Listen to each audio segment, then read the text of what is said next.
Assalamualaikum warahmatullahi wabarakatuh. Saya Tegar Bagus Setia dari 3D4 Elektronika B dengan NRP 21226.041 akan memaparkan tentang presentasi saya di mata kuliah K3 dan Standar Internasional dengan judul Awareness Integrated Management Systems ISO 9001, 14001 dan 45001. Oke. Oke, yang pertama, apa itu AIMS? Nah, AIMS sendiri adalah sistem manajemen yang mengintegrasikan tiga standar utama ISO, yaitu ISO 9001 untuk manajemen mutu, ISO 14001 untuk manajemen lingkungan, dan ISO 45001 untuk kesehatan dan keselamatan kerja atau K3 itu sendiri. Nah, tujuan dari AIMS adalah untuk menciptakan kerangka kerja terpadu yang memastikan kualitas produk, meminimalkan dampak lingkungan, dan menjaga kesehatan serta keselamatan tenaga kerja secara konsisten dan berkelanjutan. Oke, selanjutnya untuk apa sertifikasi AIMS? Nah, AIMS ini sendiri merupakan solusi untuk memenuhi tuntutan kualitas, keberlanjutan, serta kesehatan dan keselamatan kerja dalam industri modern. Sistem ini lahir untuk memenuhi kebutuhan dalam menciptakan lingkungan kerja yang tidak hanya menghasilkan produk berkualitas, tetapi juga mengurangi dampak lingkungan serta menjamin keselamatan karyawan. Nah, tujuan dari M sendiri saya klasifikasikan menjadi tiga sesuai dengan sertifikasi ISO-nya. Untuk yang pertama ISO 9001 yang memiliki tujuan meningkatkan mutu produk dan kepuasan konsumen melalui standar pengolahan kualitas. Untuk yang kedua ISO 14001 yang memiliki tujuan mengurangi dampak lingkungan dan memastikan keberlanjutan dalam proses operasional. Nah, maksudnya apa? Maksudnya, dengan kita mengelola atau manajemen lingkungan di sekitar perusahaan kita, kita akan dapat memastikan keberlanjutan dari proses operasional itu sendiri. Oke, yang ketiga, ISO 45001. Nah, ini untuk menjamin kesehatan dan keselamatan kerja, untuk mencegah kecelakaan dan meningkatkan produktivitas.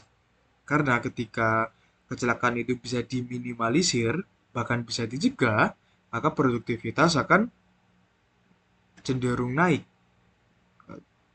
Oke, selanjutnya manfaat AIMS.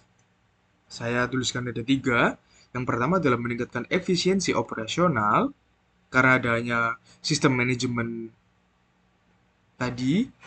Lalu yang kedua, optimalisasi sumber daya yang digunakan. Mulai dari sumber daya manusia, lalu sumber daya alam, dan mungkin juga koordinasi dari berbagai departemen atau subdivisi di dalam perusahaan itu sendiri. Oke, yang ketiga, meningkatkan reputasi perusahaan yang bertanggung jawab secara sosial dan berkomitmen pada lingkungan. Oke, lanjut. Nah, tantangannya sendiri, yang pertama adalah implementasi dan pemeliharaan standar yang membutuhkan maintenance yang cukup tinggi. Nah, kenapa ini bisa terjadi? Karena untuk mendapatkan sertifikasi AIMS dengan ISO 9001, 14001, dan 45001 ini memiliki standarisasi yang tinggi. Karena ini merupakan standar internasional dan mengapa memerlukan pemeliharaan dan maintenance yang cukup tinggi? Nah, karena sistem ini memerlukan cost untuk research and development dalam suatu perusahaan sehingga dapat memenuhi sertifikasi dari ketiga ISO. Nah, tantangan yang kedua adalah kurangnya SDM yang qualified untuk menjalankan SOP secara efektif. Nah, kurangnya SDM ini karena tidak ada SDM yang memiliki memiliki atau sudah pernah melakukan pelatihan terhadap ISO 9001, 14001 dan 45001. Sehingga perusahaan yang akan mendapatkan sertifikasi AIMS itu harus memiliki SDM yang qualified dan mampu menjalankan SOP sesuai dengan sertifikasi yang akan diujikan. Oke, untuk yang ketiga, penyesuaian sistem yang perlu manajemen khusus pada tiap departemen atau line job. Nah, maksudnya seperti apa? Nah, setiap departemen atau line job pasti memiliki subdivisi dan memiliki pekerjaan mereka masing-masing di mana itu harus kembali lagi disesuaikan pada tiap departemen atau line jobnya. Sertifikasi itu dapat terpenuhi atau tidak, dan pastinya karena perbedaan dari line job itu sendiri memerlukan penanganan yang berbeda. Oke, selanjutnya adalah konsep dasar AIMS. Nah, konsep dasar AIMS sendiri adalah melakukan integrasi dari ketiga standar sertifikasi ini guna mencapai kinerja yang optimal, aman, dan berkelanjutan, serta membantu perusahaan menciptakan lingkungan kerja yang berkualitas, aman, dan ramah lingkungan. Nah, seperti yang sudah saya mention dari awal, bahwa sertifikasi AIMS pada bab yang saya jelaskan ini dibagi menjadi tiga, yaitu ISO 9001, ISO 14001, dan ISO 45001. Untuk yang pertama, ISO 9001 merupakan sertifikasi yang menjamin manajemen mutu yang menetapkan persyaratan untuk sistem manajemen mutu yang berfokus pada kepuasan konsumen dan perbaikan gradual, yang dimana peraturan utamanya mencakup manajemen risiko kualitas, pengendalian proses, dan pengukuran kinerja. Jadi secara overall, ISO 9001 ini merupakan sertifikasi terhadap production line atau hubungan antara perusahaan dengan konsumen. Seperti itu. Untuk yang nomor 2, yaitu ISO 14001, merupakan sertifikasi yang mengatur tentang ketersediaan panduan untuk mengelola dampak pada lingkungan yang meliputi identifikasi dan pengendalian aspek lingkungan, kepatuhan terhadap regulasi lingkungan, dan perbaikan terhadap kerusakan yang telah diakibatkan. Jadi, ISO 14001 ini merupakan hubungan antara perusahaan, produk, dan lingkungan di sekitar perusahaan tersebut yang harus di-maintain oleh perusahaan, karena itu memang tanggung jawab dari perusahaan tersebut untuk mendapatkan sertifikasi AIMS ini sendiri. Oke, untuk yang ketiga, ISO 45001 merupakan sertifikasi yang mengatur secara spesifik sistem manajemen K3 untuk meminimalisir risiko di tempat kerja dengan ruang lingkup identifikasi bahaya, penilaian risiko, pengendalian operasional, serta respon terhadap keadaan darurat di lingkungan kerja. Jadi ISO 45001 ini lebih menekankan tentang implementasi dari K3 itu sendiri untuk meminimalisir segala kemungkinan buruk yang dapat terjadi di lingkungan kerja dengan tetap memperhatikan kedua ISO sebelumnya. Nah, selanjutnya, oke, ini dalam AIMS itu sendiri memiliki pendekatan sistematis. Nah, AIMS memberikan keleluasaan pada organisasi atau perusahaan untuk melakukan pengolahan dari beberapa aspek. Dalam hal ini, dalam mutu yang diatur dalam ISO 9001, lingkungan yang ada pada ISO 14001, dan manajemen K3 yang tertuang dalam ISO 45001 yang diintegrasikan dalam suatu sistem dengan tujuan mengurangi duplikasi proses, peningkatan efisiensi, dan optimalisasi sumber daya.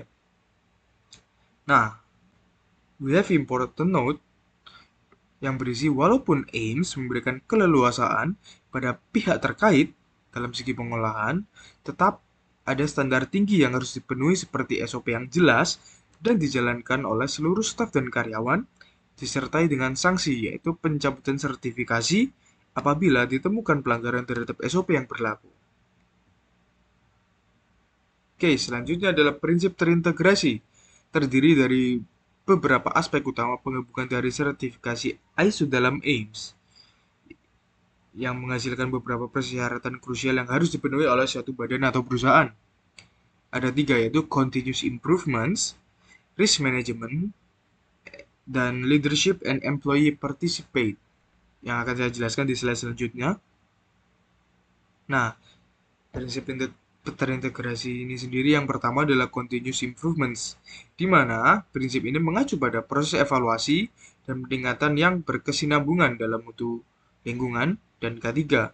Jadi, perusahaan yang memiliki sertifikasi IMSS ini harus memiliki tolok ukur kesuksesan dalam menggabungkan mutu, lingkungan, dan ketiga itu sendiri. Di mana harus selalu ada improvements yang dilakukan, harus membaik, dan tetap menjaga SOP yang berlaku. Oke, yang kedua adalah risk management, yaitu prinsip terintegrasi tentang menerapkan pendekatan risiko yang proaktif pada seluruh area sehingga dampak yang dihasilkan dari risiko yang mungkin terjadi dapat ditangani dengan baik. Untuk yang ketiga adalah leadership and employee participate, yaitu untuk pihak manajemen berperan dalam menetapkan arah, sementara karyawan atau mungkin dalam case ini adalah engineer dilibatkan dalam implementasi di dunia kerja.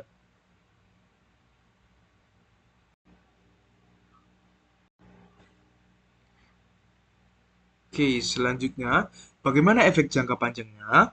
Nah, AIMS yang disusun atas penggabungan ISO 9001, 14001, dan 45001 dengan pendekatan terstruktur untuk mencapai kualitas produksi, kelanjutan lingkungan, serta K3 dalam kerangka manajemen terpadu yang saling keterkaitan. IMS ini sendiri disusun untuk menghadirkan banyak sisi positif pada sistem perusahaan, terutama pada efisiensi operasional, peningkatan kinerja yang berfokus pada kualitas produk yang dihasilkan, dengan tetap memerhatikan aspek lingkungan tanpa mengabaikan ketiga, di mana ketiga aspek tersebut telah dikelola dalam satu sistem yang suportif. Oke, selanjutnya saya memiliki beberapa saran yang dapat dilakukan. Yang pertama adalah memahami kondisi perusahaan dan melakukan penilaian awal terhadap kelayakan kondisi perusahaan dan melakukan tolak ukur terhadap persyaratan ISO. Karena apa? Karena kita sebagai leader atau mungkin sebagai engineer di dalamnya, sebelum perusahaan kita mendaftar untuk melakukan sertifikasi AIMS atau ISO, mengapa harus memahami kondisi perusahaan supaya kita mengetahui bagian mana yang harus diperbaiki dan bagian mana yang harus dipertahankan yang sekiranya sudah bagus dan sudah memenuhi standar AIMS itu sendiri. Oke, yang kedua, melibatkan seluruh karyawan yang secara tidak langsung akan menciptakan lingkungan kerja yang memiliki ilmu pengetahuan akan ISO yang seimbang dan menggalakkan sosialisasi. Nah, ketika semua pekerja, seluruh karyawan dilibatkan secara langsung,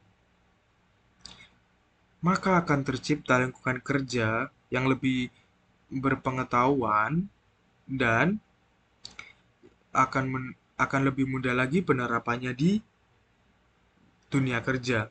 Oke, untuk yang ketiga, menyediakan pelatihan rutin untuk membiasakan karyawan bekerja dengan standar baru yang akan diimplementasikan oleh perusahaan melalui sertifikasi AIMS. Nah, selain kita harus memahami kondisi perusahaan di awal sebelum mendapatkan sertifikasi ISO, nah kita juga harus mempertahankan sertifikasi yang sudah kita dapat. Dengan cara apa? Mengadakan pelatihan rutin untuk melakukan recheck dan membiasakan karyawan untuk implementasi dari sertifikasi ini sendiri di perusahaan. Oke, yang kedua, rekomendasi. Rekomendasi ini adalah sisi yang lebih menjurus lagi daripada saran. Untuk yang pertama adalah membentuk tim khusus yang bertanggung jawab terhadap pelaksanaan SOP atau implementasi AIMS. Yang kedua adalah memanfaatkan penggunaan teknologi untuk monitoring dan analisa serta identifikasi dini terhadap pelanggaran yang dapat terjadi. Karena seperti kita tahu tadi, bahwa sanksinya adalah pencopotan dari sertifikasi. Untuk yang ketiga adalah membentuk forum komunikasi antar departemen demi koordinasi yang lebih efektif. Nah, ini untuk meminimalisir dan melakukan problem solving ke departemen yang mungkin bermasalah dan pastinya mempermudah koordinasi untuk menciptakan lingkungan yang lebih suportif, yang saling suportif. Nah, kesimpulannya sendiri, AIMS dengan ISO 9001, 14001, dan 45001 menghadirkan kerangka yang komprehensif dan terintegrasi untuk memenuhi standar internasional dalam kualitas lingkungan dan keselamatan kerja. Meski memiliki tantangan dalam implementasinya, AIMS menghadirkan manfaat jangka panjang dalam berbagai aspek terutama reputasi perusahaan dan efisiensi produk yang menjadikan sertifikasi ini sebagai pilihan yang strategis bagi organisasi yang ingin tetap kompetitif di pasar global. Oke, sekian penjelasan dari saya. Mohon maaf apabila ada salah kata. Wassalamualaikum warahmatullahi wabarakatuh.